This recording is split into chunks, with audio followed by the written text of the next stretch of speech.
늦게 술 취해 들어오는 날들이 많았죠. 그렇게 어린 시절들을 보내니 저는 따스한 가족의 품이 너무나도 그리웠어요. 술에 취하면 늘 저 때문에 자기가 이렇게 사는 거라고 화를 내셨고 손찌검도 하셨습니다. 작은 몸으로 아버지의 화를 받아내야 했죠. 그렇게 성인이 되어서는 저는 바로 독립을 했습니다. 아버지께서는 나갈 때도 엄청 욕을 하시더라고요. 다 키워놔봤자 소용없다며 성인이 되자마자 집을 나간다며 말이죠. 저는 그런 말에 아랑곳하지 않고 그저 아버지에게서 탈출하고 싶었고, 어떻게 보면 저도 사랑하는 사람을 만나서 새로운 가정을 꾸리고 싶었습니다. 보통 사람들의 장래희망이라고 하면 직업을 적기 마련인데 저는 달랐죠. 단란한 가정이 있는 주부가 바로 저의 꿈이었습니다. 그렇게 나가서 돈을 벌기 시작하며 그래도 아버지였기에 저는 들어오는 적은 월급을 조금씩 떼어 아버지께 입금해 드리기도 했습니다. 그렇게 지내던 어느 날 제가 나간 지 몇 년이 되지 않아서 아버지의 부고를 들었죠. 술을 그렇게 마셨는데 몸이 정상일 리가 없잖아요. 그래도 키워준 아버지라서 그런지 그렇게 맞고 자랐지만 슬프더라고요. 가족 같지는 않았지만 세상에서 하나밖에 없었던 가족이 사라져 버렸으니까요. 그래도 그 슬픔은 그렇게 오래 가지 않았어요. 그리고 우연히 만난 저의 첫사랑이 길을 가다가 말을 걸어왔는데 정말 사랑하는 사람들은 이렇게 만나는구나 싶을 정도로 후광이 보이는 사람이었죠. 그냥 보기만 해도 행복했습니다. 따스한 사람과 연애 4개월 만에 같이 살기 시작했고 그렇게 저희는 함께 했습니다. 얼른 같이 살고 싶은 마음에 결혼을 하고 싶었지만 아직은 둘 다 준비된 게 없어서 단칸방부터 시작하자고 했죠. 하지만 그 행복은 오래가지 못했어요. 어느 날부터 일이 잘 풀리지 않는다며 직장 상사의 욕을 하며 술을 먹기 시작했고 그전에는 입에도 대지 않았던 술이었기에 솔직히 당황을 했답니다. 점차 힘들어졌던 그는 나중에는 저를 탓하기 시작했죠. 저를 먹여 살린다고 힘들다고 합니다. 저도 일을 하지 않았던 건 아니에요. 단지 그 사람에 비해서 벌어오는 금액이 달랐던 거죠. 저는 그래도 그를 사랑해서 그 소리를 다 듣고 있었습니다. 고분고분하게 들어서 그런지 어느 날부터 그는 절 조롱하기 시작했죠. 그냥 꼴도 보기 싫었던 모양입니다. 사람이 변한다는 게 그런 건가 봐요. 어린 나이에 저와 사실혼처럼 살게 되고 집으로 돈을 가져다 줘야 했고 친구들은 모두 다 술 먹고 놀고 하는데 자신은 집에 들어온다는 것 자체가 싫었던 모양이에요. 그렇게 조롱으로 시작해서 그 끝은 폭력이었습니다. 자고 있는 저를 깨워서 자기 술 시중을 들게 하는 것은 물론이고 남편이 늦게 들어올 때는 문 앞에서 자기를 기다려야 했죠. 제가 많이 사랑한다는 이유로 그렇게 저에게 폭언을 일삼았습니다. 아버지의 폭력에서 벗어나면 행복할 것이라고 생각했는데 또 다른 폭력을 만나게 된 거죠. 가족은 선택하지 못한다지만 그 사람은 제가 선택한 사람이었습니다. 그렇게 저는 2년 정도를 그렇게 맞으며 달래도 보고 울어도 봤어요. 하지만 한번 시작한 손찌검은 끝날 줄 몰랐고 이러다가 제가 죽겠다 싶어서 그 집을 뛰쳐나왔습니다. 아마도 그 사람은 제가 나가기만을 바랬던 게 아닐까 싶어요. 맞으면서 혹시나 하는 마음으로 저의 월급에서 일부를 조금씩 모으기 시작했고 그나마 돈이 조금 되기 시작하면서부터 저는 나올 수 있었습니다. 상처뿐이었지만 그때 당시에도 그 사람이 혹시라도 저에게 다시 와주지 않을까 생각했었습니다. 하지만 그는 오지 않더라고요. 혼인신고도 하지 않았기에 그렇게 저의 첫 번째 결혼 생활도 아닌 동거 생활이 끝이 났어요. 저는 다른 지역으로 가서 새로운 직장을 구했죠. 그렇게 저는 남자를 만나지 않고 2년이라는 시간을 보냈습니다. 너무 무섭기도 했고 다가오는 사람은 있었지만 쉽사리 믿음이 가지 않더라고요. 그렇게 찾아온 저의 두 번째 사랑은 바로 저희 가게의 손님이었어요. 어느 날부터 오기 시작한 손님은 저를 보러 매일 오는 듯 했고 직원분들이 모두 다 알 정도로 그렇게 날마다 찾아오시더라고요. 얼굴이 잘생긴 건 아니었지만 재치있고 말을 잘한다고 해야 할까요? 여자들이 좋아하는 말도 알고 있고 정말 말주변이 좋았습니다. 얘기하다 보면 홀랑 시간이 날아갈 정도로요. 그렇지만 2년 전에 상처가 있기에 저는 거절할 수밖에 없었죠. 하지만 그분은 집요했습니다. 거의 5개월이라는 기간 동안 저를 찾아 가게에 오더라고요. 한 번쯤 만나봐도 되겠다고 생각할 만큼 제 마음은 이미 흔들리고 있었죠. 그렇게 저는 두 번째 사랑을 만나게 됩니다. 함께 있으면 즐거운 사람이었고 말도 너무 잘하는 사람이었습니다. 사업을 하고 있었고 화려한 언변이 무엇 때문인지 알겠더라고요. 그렇게 그와 저는 결혼을 하고 저희는 행복할 줄 알았습니다. 그런데 그것도 아니더라고요. 결혼을 하게 되면서 사업은 더욱더 잘 되게 되었고 그러면서 자연스럽게 회식도 많아지고 점차 집에 안 들어오는 나날들이 많아지더라고요. 그것까지는 이해했습니다. 남자들이 사업을 하다 보면 시간도 어길 수 있고 집에 안 들어올 수도 있죠. 어느 날부터는 현금을 손에 가지고 다니는 일들이 많아졌는데 처음에는 저는 그게 무슨 이유인지 몰랐어요. 아무것도 모르는 저에게 그저 사업 핑계만 대는 사람이어서 많이 물어보지도 못했죠. 말로서는 저를 꼬셨지만 막상 결혼을 하니 별것 없다고 생각을 했는지 늘 재미없는 듯한 웃음을 지으며 절 바라볼 뿐이었죠. 그렇게 집에 안 들어오는 날이 잦아지고 싸울 때도 많아졌습니다. 그런데 알고 보니 현금을 가지고 다니는 이유가 바로 도박이더라고요. 싸우면서 말실수를 하게 되었는데 그제야 알게 됐습니다. 막상 알게 되니 더 뻔뻔하게 나오더라고요. 네가 뭔데 내 일에 참견하냐? 내가 번 돈으로 내가 하겠다는데 네가 뭔데 소리 지르냐 등등. 가정을 가지는 일이 이렇게 힘들구나. 다들 이렇게 살고 있을까? 다른 사람들은 이런 문제들을 모두 끌어안고 사는 걸까? 내가 이해력이 부족한 걸까? 왜 이렇게 한 사람을 바라보는 게 힘들까? 등등 여러 가지 생각이 들었습니다. 그러면서 자연스럽게 나에게 문제가 있는 건 아닐까 하는 생각이 들더라고요. 두 명의 사람을 만나봤는데 모두 다 저를 질려하고 결혼한 후에는 안방구석의 인형처럼 생각하니 비참하고 누구 하나 믿을 사람이 없더라고요. 저는 그 사람을 놓지 못해서 일주일에 한 번씩 집에 들어오는 사람을 꼭 잡고 살았습니다. 하지만 그 결혼 생활도 얼마 가지 못했죠. 거의 밖에서 살다시피 하고 남들보다 얼굴 보기도 힘들었던 남편이기에 그렇게 저는 이혼을 선택했습니다. 돈은 얼마든지 줄 테니 알아서 나가라며 그렇게 제 얼굴에 돈도 뿌리더라고요. 자존심이 상했지만 받을 수밖에 없었습니다. 그때 돈을 꽤 받아오는 탓에 일을 하지 않아도 되었지만 너무 우울함에 시달렸죠. 남들이 다 꾸리는 가정이 저에게는 너무나도 힘든 부분이었고 가지고 싶은 아이는 잘 되지도 가지지도 못했으며 만나는 남자들은 하나같이 다 절 하대했고 너무 우습게 보더라고요. 제가 너무 많이 사랑해서 그럴까 하는 생각과 함께 정말 1년 정도는 폐인처럼 지냈습니다. 이제 더 이상은 사랑은 하지 않겠다고 나 혼자 살아도 된다고 다짐을 하면서 말이죠. 하지만 그것도 오래가지 않았어요.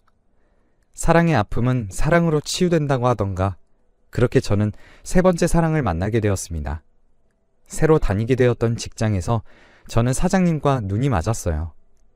점차 좋아지기는 한데 이러면 안 되겠다는 생각이 먼저 들었죠. 물론 사장님도 저와 같은 마음인 것 같았고요. 그렇게 저는 가게를 그만두었고 돈도 안 받은 채로 그곳을 벗어났습니다. 제가 이 사람을 선택한 이유는 여기 있었죠. 저를 찾으러 왔더라고요. 그때 당시만 해도 연락이 잘 되는 시기도 아니었고 어찌저찌 물어보러 저를 찾아온 것입니다. 이사한 집 앞에서 그를 봤을 때 어디에서도 없는 감정이 나오더라고요. 이번에는 정말 잘 만났다고 생각을 했죠. 정말 하루하루가 행복했고 연애를 하는 내내 그 사람이 좋아서 미칠 지경이었습니다. 하루하루 저를 위해서 살아주는 듯한 느낌이 들었고 무엇 하나 먹을 때도 저에게 먼저 먹여주었으며 여자들이 모두 바라는 모든 매너를 갖춘 사람이었죠. 하루하루 지나갈수록 정말 이런 사람을 만나려고 그동안 나를 힘들게 했나 보다 하는 생각이 들 정도로 행복했습니다.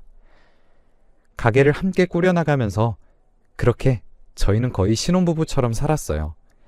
제 과거도 고백했는데 듣고서는 말없이 울어준 사람이었죠. 하루하루 지날수록 그 과거에서 벗어날 수 있도록 그런 기억들에서 벗어날 수 있도록 도와주는 사람이었습니다. 그저 내 생에도 빛이 있다면 이 사람이 나의 빛이겠구나 하는 마음이 간절했죠. 행복이란 게 이런 것이구나 하면서 그와 함께 살아가고 있었습니다. 그렇게 거의 2년을 만났을까요? 저는 이 사람에 대한 확신이 들었고 거의 함께 살다시피 했으며 이제는 결혼을 해야 하지 않을까 싶은 생각이 들었죠. 그런데 이 사람이 미루더라고요. 가게도 꽤나 돈이 되는 것 같은데 늘 돈이 없다는 말뿐이었습니다. 가게가 안 된다는 핑계로 월급도 거의 받지 않고 일했습니다. 밥은 그쪽에서 해주기도 하고 살 곳도 있었기에 저는 딱히 월급을 받지 않아도 된다고 생각을 했죠. 부인이라고 생각했으니까요. 위자료도 거의 다 그 사람을 위해 썼습니다. 처음에 그 사람이 빚이 있다고 하더라고요. 젊은 나이에 가게를 대면서 생긴 빚이라고 하기에 저는 다 내주었습니다. 물론 그것조차 저는 상관없었어요. 진짜 그 사람만 있으면 세상을 다 가진 기분이라고 해야 할까요? 너무나도 행복한 나날들이었으니 그렇게 살아도 결혼한 것과 다름없다고 생각했습니다. 그랬던 어느 날이었습니다. 갑자기 이별을 고했죠. 제가 아니라 그 사람이요. 너무나도 잘 만나고 있었는데 이해가 가지 않았습니다. 그냥 아무 말도 하지 않고 나가달라는 말에 정말 망치로 머리 한 대 맞은 기분이더라고요. 일단 너무 단호하게 말해서 쫓겨나듯 나오기는 했는데 전 이별을 한 게 아니었죠. 멍한 기분과 함께 내가 무엇을 잘못했나 생각하고 있었습니다. 갑자기 나와버린 터라 갈 곳도 없었고 돈도 얼마 가진 것도 없었습니다. 이 사람이 내 전부라고 생각하고 거의 월급도 받지 않은 채 일했으니까요. 너무 답답했어요. 그래서 다음날 다시 가게를 찾아갔는데 정말 매몰차게 나가라고 하더라고요. 그럼 여태까지 받지도 못한 월급은 어떻게 하냐고 하니까 저에게 돈 몇 푼 쥐어주면서 제발 가달래요. 다시는 찾아오지 말라길래 이유라도 말해달라고 하니까 그냥 싫어졌대요. 그렇게 구질구질하게 매달렸습니다. 나한테 왜 이러냐고 하면서 말이죠. 그렇게 몇 날 며칠을 찾아가고 화도 내어보고 울어도 봤습니다. 저는 제가 무언가를 잘못했다고 생각했거든요. 그런데 어느 날 저는 헤어진 이유에 대해서 알 수가 있었습니다. 가게로 찾아가려고 하는데 저보다 조금 더 일찍 왔던 한 여자가 와서 아이와 가게로 쏙 들어가는 걸 봤어요. 엄마도 제 또래로 보이고 애는 꽤나 크더라고요. 저도 모르게 숨을 죽이고 따라갔죠. 그렇게 가게 문을 열고 들어가는데 여보 소리가 들리더라고요. 네, 유부남이었어요. 가게 문을 살짝 열고 부인께서 그 남자를 가득 안으시는데 그동안 어떻게 지냈냐 보고 싶어 죽는 줄 알았다. 그 목소리가 아직까지도 기억에 선명하네요. 아이와 함께 외국에 있었던 모양이에요. 기러기 아빠였던 거죠. 그래서 저와 편안하게 만날 수 있었던 거고요. 한국에 들어오기로 결정하면서 저를 떼어놓으려고 했던 거였습니다. 그렇게 문틈으로 그 부부를 보는데 그 남자와 눈이 마주쳤어요. 저에게 손짓으로 가라는 표시를 하더라고요. 저는 아무 말도 하지 못하고 그냥 그 자리를 나왔어요. 그때 그 심정이란 정말 하늘이 무너지는 기분이더라고요. 제가 거기다가 뭐라고 해봤자 좋을 것도 없었고 저는 그냥 모든 것을 포기했어요. 그냥 놓아주기로 했죠. 모든 게 다 부질없더라고요. 인생에서 4번의 남자가 있었는데 첫 번째는 저의 선택도 없었던 아버지, 그리고 두 번째는 그 아버지를 닮은 남편, 세 번째는 나를 멸시하고 등한시하고 도박에 빠진 남자, 네 번째는 유부남. 내 인생은 이렇구나 싶은 생각이었어요. 모든 걸 포기하게 되더라고요. 세 번째까지 그렇게 당하고 나서 너무 좋은 기억만 안겨준 그가 그렇게 배신하는 모습을 보며 저는 펑펑 울었습니다. 그날 정신없이 걸었어요. 그냥 길이 있는 대로 그렇게 걸었죠. 밤이 되는 것도 몰랐고 배고픈 것도 몰랐고 목마른 것도 몰랐어요. 그냥 하염없이 걸어서 내가 어디를 걷고 있다는 생각조차 없어지더라고요. 그렇게 몇 시간이 지났을까요? 어느덧 정신을 차려보니 한적한 시골 같은 느낌이더라고요. 멀지 않은 곳에 이런 곳이 있어나 싶을 정도였습니다. 조그마한 강이 있었는데 그날 밤의 강은 너무나도 아름답더라고요. 근처 편의점에서 소주를 하나 샀고 안주할 겸 오징어도 샀습니다. 그렇게 저는 강 주변에서 그 추운 날씨에 소주와 함께 오징어를 뜯었죠. 먹고 죽은 귀신이 때깔도 곱다잖아요. 즐기지도 않았던 소주, 아버지 때문에 쳐다도 보기 싫었던 소주병. 그렇게 제가 마시고 있었어요. 예전에 몇 번 먹었을 때는 그렇게 쓰다고 생각했는데 그날따라 많이 달았습니다. 그렇게 저는 소주 한 병을 비웠어요. 사실 거의 들이켰죠. 몽롱한 정신을 잡으면서 저는 강 쪽으로 서서히 발걸음을 옮겼습니다. 꽤나 깊어 보이는 강이었고 달이 비추어 저의 마지막을 장식하기에는 꽤 사치스러운 곳이 아닐까 싶었지만 마지막만큼은 사치스러워 보자며 그렇게 천천히 걸어갔죠. 그렇게 차가운 물이 제 발에 닿을 때 무언가에 의해서 저는 당겨졌습니다. 저보다는 나이가 있어 보였고 술에 취해서 정확하게 보이지 않았지만 한 남자였어요. 정신 나갔냐고 하면서 저를 붙잡길래 놔달라며 저는 울부짖었고 끝까지 저를 잡고 놓지 않았던 분이셨습니다. 그는 그렇게 저를 억지로 끌고 물가 쪽으로 오셨고 제가 다시 가려고 하면 잡고 놓아주지 않았죠. 처음 봤는데 이러시면 곤란하다고 하며 소리를 고래고래 질렀는데 그 사람은 누가 봐도 죽을 것 같은 사람을 어떻게 지나치냐며 오히려 저에게 큰 소리를 지르더라고요. 달래는 투도 아니었고 화를 냈습니다. 그렇게 저는 정신을 잃었고 그 다음날 깨어났을 때 웬 할머니 한 분이 절 바라보고 계셨죠. 속은 괜찮은겨?